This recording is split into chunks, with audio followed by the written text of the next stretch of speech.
தூய்மை பணியாளர்களை தொழில் முனைவோர்களாக மாற்றும் திட்டத்தை செயல்படுத்தியது தொடர்பாக தமிழ்நாடு குடிநீர் வாரிய அதிகாரி நாளை நேரில் ஆஜராகி விளக்கமளிக்க சென்னை உயர்நீதிமன்றம் உத்தரவிட்டுள்ளது. இதுகுறித்த மேலும் விவரங்களை செய்தியாளர் ஆனந்த்குமார் வழங்க கேட்கலாம். ஆனந்த், வணக்கம். மேலும் விவரங்களை சொல்லுங்க. வணக்கம்.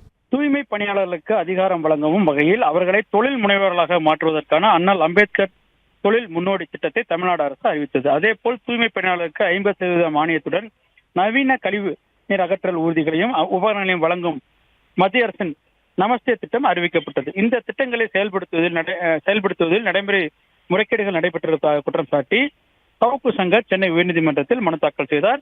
இந்த வழக்கு கடந்த முறை விசாரணைக்கு வந்த பொழுது தமிழ்நாடு அரசு சார்பில் 2023ஆம் ஆண்டு துவங்கப்பட்ட இந்த திட்டம் சிறப்பான முறையில் செயல்படுத்தப்பட்டு வருவதாகவும் மனுதாரர் கோரியது போன்று இந்த வழக்கை சிபிஐக்கு மாற்ற வேண்டிய எந்தவிதமான தேவையும் இல்லை எனவும் தெரிவிக்கப்பட்டது. இந்த நிலையில் இந்த வழக்கின் நீதிபதிகள் கே.ஆர். சுவாமிநாதன் மற்றும் லட்சுமி நாராயண் அமர்வில் விசாரணைக்கு வந்தது. அப்பொழுது தூய்மை பணியாளர்களை தொழில் முனைவாக மாற்றும் திட்டம் தொடர்பாக ஆவணங்கள் தாக்கல் செய்யப்பட்டது.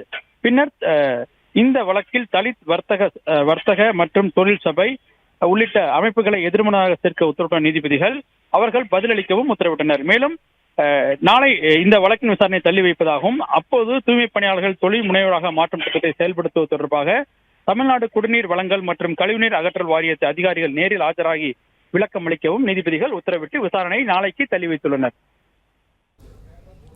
விவரங்களுக்கு நன்றி ஆனந்த்குமார்.